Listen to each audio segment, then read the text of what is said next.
BBC বাংলার television অনুষ্ঠান BBC প্রবাহে আপনাদের সবাইকে স্বাগত জানাচ্ছি। আমি শারমিন রমা। শুরুতেই দেখে নেব আজ কি থাকছে।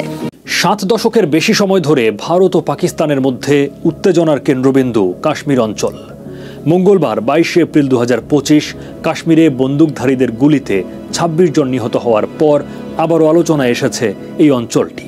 1947 সালে ভারত ভাগ এবং পাকিস্তান সৃষ্টির পর থেকে পারমাণবিক শক্তিধর দুই প্রতিবেশী দেশ মুসলিম সংখ্যাগরিষ্ঠ এই ভূখণ্ড নিয়ে দুটি যুদ্ধ করেছে।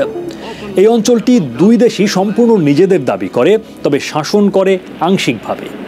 চীনও এই অঞ্চলের কিছু অংশের শাসন পরিচালনা করে এবং এটি বিশ্বের অন্যতম অস্ত্রে শস্ত্রে সজ্জিত সামরিকায়িত অঞ্চল হিসেবে প্রতিষ্ঠিত।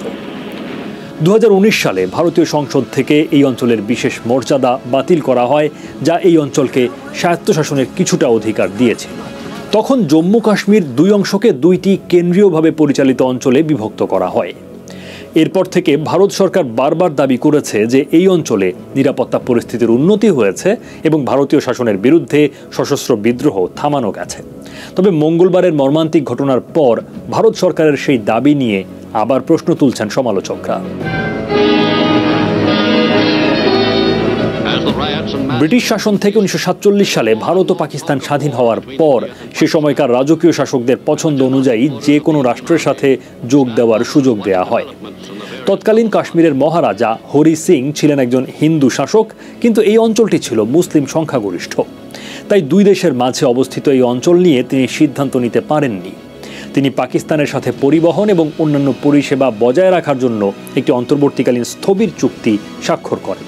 1947 সালের অক্টোবরে মুসলিমদের ওপর আক্রমণের খবরে এবং হরি সিংয়ের বিলম্ব করতে থাকা কৌশলে হতাশ হয়ে পাকিস্তানের নৃগোষ্ঠীর সদস্যরা কাশ্মীর আক্রমণ করে। মহারাজা সিং তখন ভারতের সামরিক সহায়তা চেয়েছিলেন। ভারতের গভর্নর জেনারেল লর্ড মাউন্টব্যাটেন বিশ্বাস করতেন যে কাশ্মীর ভারতের সঙ্গে সাময়িকভাবে যুক্ত হলে শান্তি বজায় থাকবে এবং পরে তার চূড়ান্ত অবস্থান নিয়ে গণভোট হবে। সেই মাসেই হরি সিং অধিগ্রহণ চুক্তি স্বাক্ষর করেন, যার মধ্য দিয়ে পররাষ্ট্র ও প্রতিরক্ষা নীতির নিয়ন্ত্রণ ভারতের হাতে তুলে দেওয়া হয়। ভারতীয় সেনাবাহিনী ভূখণ্ডের 2/3 দখল করে নেয়, আর পাকিস্তান উত্তরের বাকি অংশ দখল করে। 1950-এর দশকে চীন এ রাজ্যের পূর্ব অংশ আকসাই চীন দখল করে। এই অধিগ্রহণ চুক্তি আগে স্বাক্ষরিত হয়েছিল নাকি ভারতীয় সেনা আগে প্রবেশ করেছিল, সেটা এখনও ভারত ও পাকিস্তানের মধ্যে বড় বিতর্কের বিষয়। ভারত জোর দিয়ে বলে যে মহারাজা প্রথমে স্বাক্ষর করেছিলেন, ফলে সেনাবাহিনীর উপস্থিতি বৈধ। আর পাকিস্তান বলে মহারাজা সৈন্য আগমনের আগে স্বাক্ষর করেননি, তাই ভারত এবং মহারাজা পাকিস্তানের সাথে হওয়া স্থগিত চুক্তি লঙ্ঘন করেছেন। পাকিস্তান কাশ্মীরের ভবিষ্যৎ নিয়ে একটি গণভোট দাবি করে, আর ভারত বলে যে ধারাবাহিকভাবে রাজ্য ও জাতীয় নির্বাচনে অংশগ্রহণের মাধ্যমে কাশ্মীরিরা ভারতের সঙ্গে যুক্ত থাকার বিষয়টি নিশ্চিত করেছে। পাকিস্তান জাতিসংঘের বিভিন্ন প্রস্তাবের কথা বলে, যেখানে জাতিসংঘ পরিচালিত গণভোটের কথা বলা হয়েছে। তবে ভারত বলে 1972 সালের সিমলা চুক্তি অনুযায়ী সমস্যার সমাধান রাষ্ট্রের মধ্যে আলোচনার মাধ্যমেই হতে হবে। কয়েক দশক ধরে দুই পক্ষের এমন অবস্থানে খুব একটা নড়চড় হয়নি। এছাড়াও কিছু কাশ্মীরি রয়েছে যারা স্বাধীনতা চায়, যেটা ভারত বা পাকিস্তান কেউই মেনে নিতে রাজি না।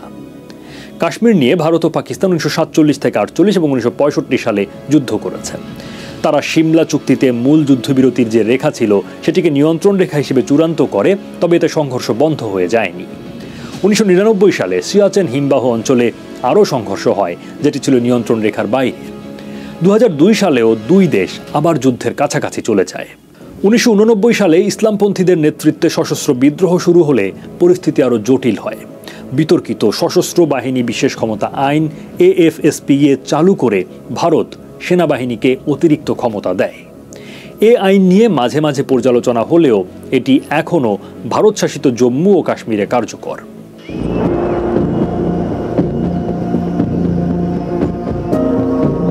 1846 কাশ্মীর রাজ্য গঠিত হয়। 1947-48 পাকিস্তানের নৃগোষ্ঠী বাহিনীর হামলার পর কাশ্মীরের মহারাজা ভারতের সঙ্গে অধিগ্রহণ চুক্তি স্বাক্ষর করেন। ভারত ও পাকিস্তানের মধ্যে যুদ্ধ শুরু হয়।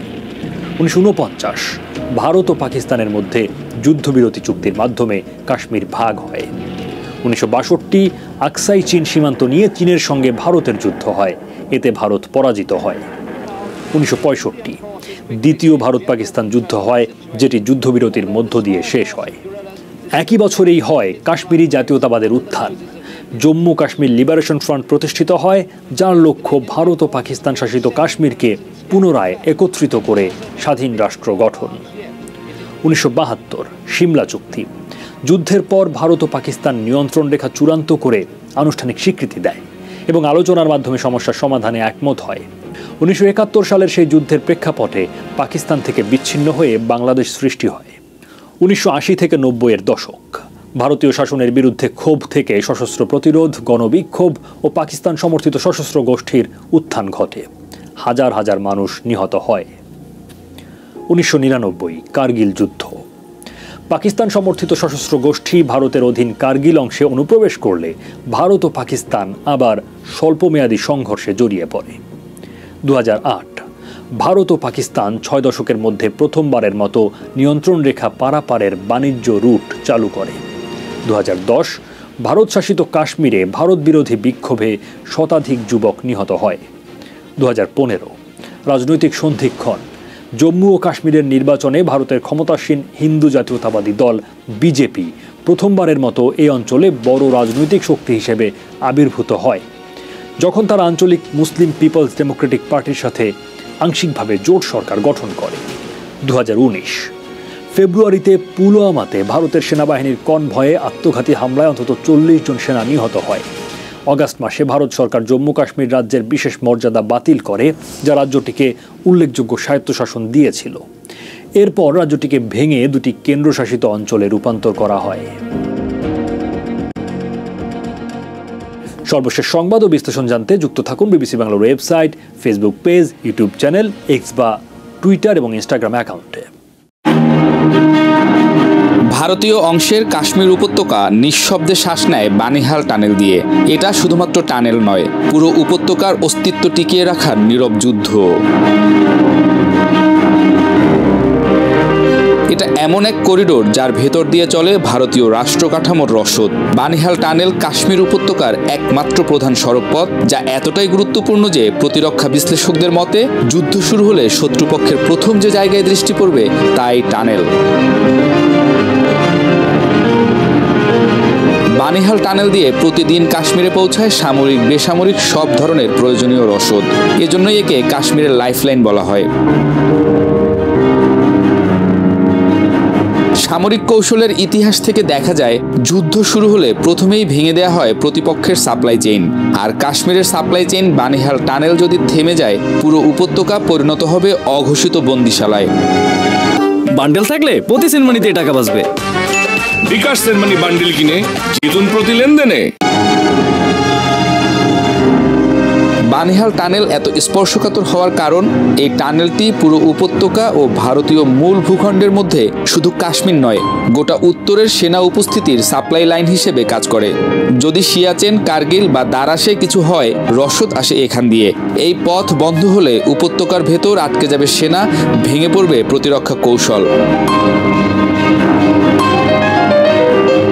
টানেলের ইতিহাসও নাটকীয়। 1954 সালে বানানো পুরনো জওহর টানেল হয়ে উঠেছিল কাশ্মীরের প্রথম আশ্রয়, কিন্তু সেটা ছিল সংকীর্ণ, ঝুঁকিপূর্ণ। 2011 সালে শুরু হয় নতুন বানিহাল কুইজ টানেলের নির্মাণ, যা শেষ হয় 2021 সালে। টানেলটির দৈর্ঘ্য 8.4 কিলোমিটার, যা আধুনিক সেন্সর ও ফায়ার কন্ট্রোল সিস্টেমে সজ্জিত। কিন্তু আধুনিক মানেই অজেয় নয়। সেনাবাহিনীর একাধিক অভ্যন্তরীণ নিরাপত্তা সমীক্ষা বলছে, ড্রোন হামলা, গুহার ছাদ ধস, ভূমিকম্প অথবা পরিকল্পিত স্যাবোটাজ সবকিছুই সম্ভাবনার তালিকায়। আর যদি কখনো পাকিস্তান বা তার মদতপুষ্ট গোষ্ঠী এই রুটে আঘাত করে, তাহলে যুদ্ধের ফলাফল পাল্টে যেতে পারে। যদিও অপ্রত্যাশিত বিকল্প হিসেবে আছে মুঘল রোড, যা প্রায়শই বরফে বন্ধ থাকে। রেলপথ পীর পাঞ্জাল টানেল দিয়ে ট্রেন চললেও তা পূর্ণভাবে লজিস্টিক বহন করার মতো সক্ষম নয়। অন্যদিকে উড়োজাহাজ অনেক ব্যয়বহুল আর সম্পূর্ণ আবহাওয়া নির্ভর, অর্থাৎ বানিহাল টানেলই সব। এখনও এই রুট চালু, নিরাপদ, কিন্তু প্রতিদিনকার পাল্টাপাল্টি হুমকি টানেলকে আরও স্পর্শকাতর করে তুলছে। এটা আর কেবল এক্সপ্রেসওয়ে নয়, এটা একটা স্ট্র্যাটেজিক ব্যারোমিটার। বিশ্লেষকদের ভাষায়, বানিহাল টানেল যদি থেমে যায়, কাশ্মীর থেমে যাবে।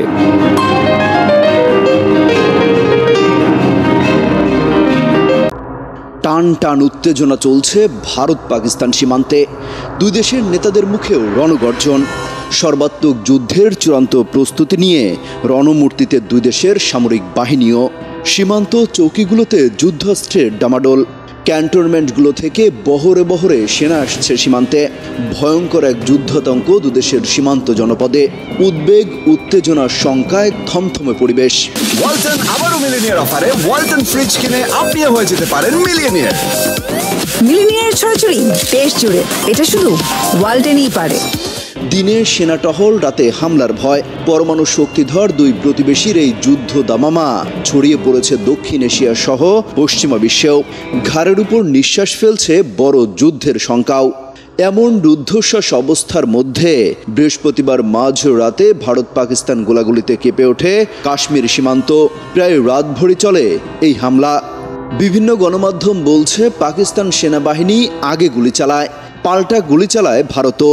ভারতীয় সামরিক সূত্র জানিয়েছে বৃহস্পতিবার এবং শুক্রবার রাতে জম্মু ও কাশ্মীরের নিয়ন্ত্রণ রেখা বরাবর কিছু ভারতীয় চৌকিতে গুলি চালিয়েছে পাকিস্তানি সেনারা। নাম প্রকাশে অনিচ্ছুক একটি সূত্রকে উদ্ধৃত করে পিটিআই জানিয়েছে, পাকিস্তানের উদ্যোগে নিয়ন্ত্রণ রেখার কয়েকটি জায়গায় ছোট অস্ত্র দিয়ে গুলি চালানোর ঘটনা ঘটেছে। ফলে ভারতীয় সেনাবাহিনীও পাল্টা গুলি চালিয়েছে। থেমে থেমেই চলে সেই গোলাগুলি। তবে এই গুলি বিনিময়ে কোনো হতাহতের ঘটনা ঘটেনি। উত্তেজনার রেশ বাড়তে থাকায় পাকিস্তানে যে কোনো সময় হামলা করতে পারে ভারত। সেই কারণে হুমকি মোকাবেলায় প্রস্তুতি নিচ্ছে পাকিস্তানের সশস্ত্র বাহিনীও। সীমান্ত লাগোয়া ঘাঁটিগুলোতে সেনার সংখ্যা বৃদ্ধি করছে রাওয়ালপিন্ডির সেনা কর্মকর্তারা। পাকিস্তানের এক নিরাপত্তা কর্মকর্তা আল জাজিরাকে বলেছেন, আমরা উচ্চতরের সতর্কতা বজায় রাখছি, কিন্তু ভারতের মতো আমরা আমাদের প্রস্তুতি নিয়ে কথা বলে কোনো অপ্রয়োজনীয় হাইপ তৈরি করতে চাই না। মঙ্গলবার বিকালে কাশ্মীরের পেহেলগামে হামলায় ২৬ পর্যটক নিহতের ঘটনায় জড়িত থাকার অভিযোগ প্রত্যাখ্যান করেছে পাকিস্তান। শুক্রবার পাকিস্তানের পার্লামেন্টের উচ্চকক্ষ সিনেটে এই বিষয়ে সর্বসম্মতিক্রমে একটি প্রস্তাব পাশ হয়েছে। এতে ভারতের অভিযোগকে উদ্দেশ্যহীন ও রাজনৈতিক উদ্দেশ্য প্রণোদিত বলে জানানো হয়েছে। এছাড়া এই ঘটনাকে কেন্দ্র করে ভারতের যে কোনো পদক্ষেপের চূড়ান্ত জবাব দেওয়ার হুঁশিয়ারিও দেওয়া হয়েছে। পাকিস্তানের সঙ্গে চরম উত্তেজনার মধ্যেই নজিরবিহীন এক ঘটনার জন্ম দিয়েছে ভারতীয় বিমান বাহিনী IAF।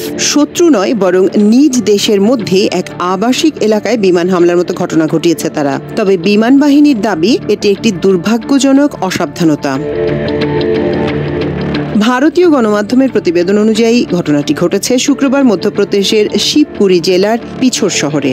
বেলা 11টার দিকে স্থানীয় শিক্ষক মনোজ সাগরের বাড়ির ছাদে আকস্মিকভাবে একটি ভারী ধাতব বস্তু পড়ে। বিস্ফোরণের মতো শব্দ হয়, ফেটে যায় ছাদ। উঠানে তৈরি হয় 10 ফুটের বিশাল গর্ত।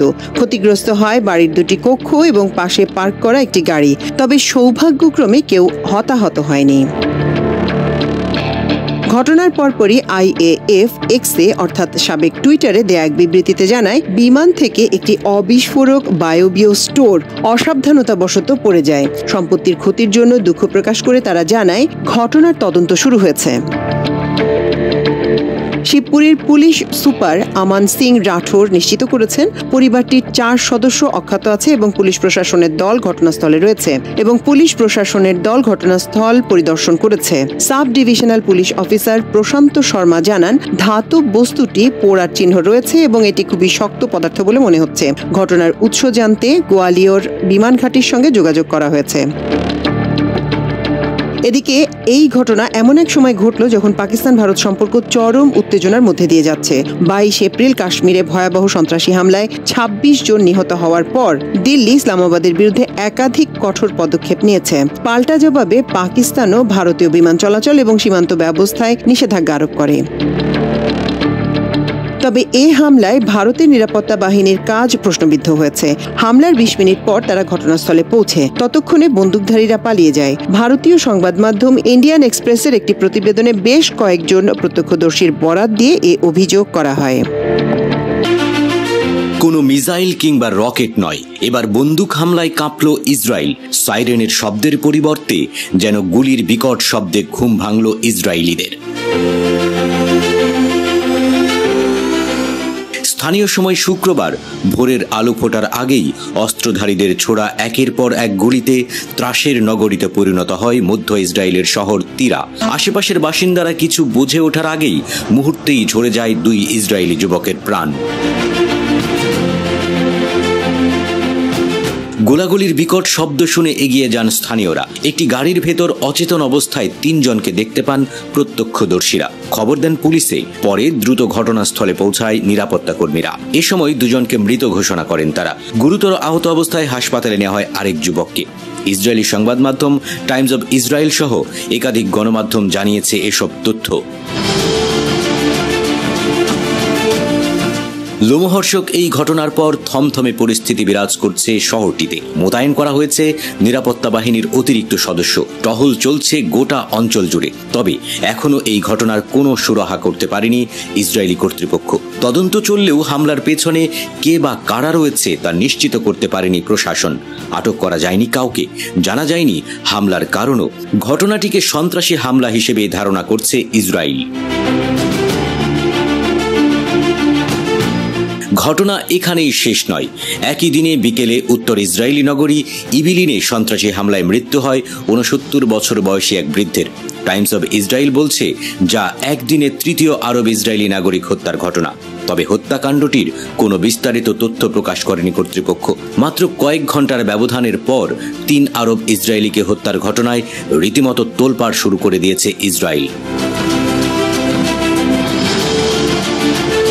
হামাস, হুতি, হিজবুল্লাহর মতো সশস্ত্র গোষ্ঠীগুলোর বিরুদ্ধে যখন চলছে লড়াই, তখন যেন নিজ ভূখণ্ডেই একের পর এক সন্ত্রাসী হামলায় নাজেহাল ইসরায়েল। কয়েকদিন আগেই মধ্যাঞ্চলীয় তিরা নামক ওই শহরটিতেই আততায়ীর ছোড়া গুলিতে প্রাণ যায় 24 বছর বয়সী আরও এক যুবকের। গাজায় নিরীহ ফিলিস্তিনিদের উপর চালানো আগ্রাসনের জেরে সাম্প্রতিক সময়ে সন্ত্রাসী হামলার মাত্রা বেড়েই চলেছে ইসরায়েলে, যার বেশিরভাগই টার্গেট হন সাধারণ ইসরায়েলিরা। গেল বছরের শেষের দিকে তেল আবিবের কাছাকাছি এক বাস স্টপে দাঁড়িয়ে থাকা যাত্রীদের উপর গাড়ি উঠিয়ে দেয় এক ব্যক্তি, যাতে এক ইসরায়েলির মৃত্যুসহ জখম হয় কমপক্ষে 35 জন।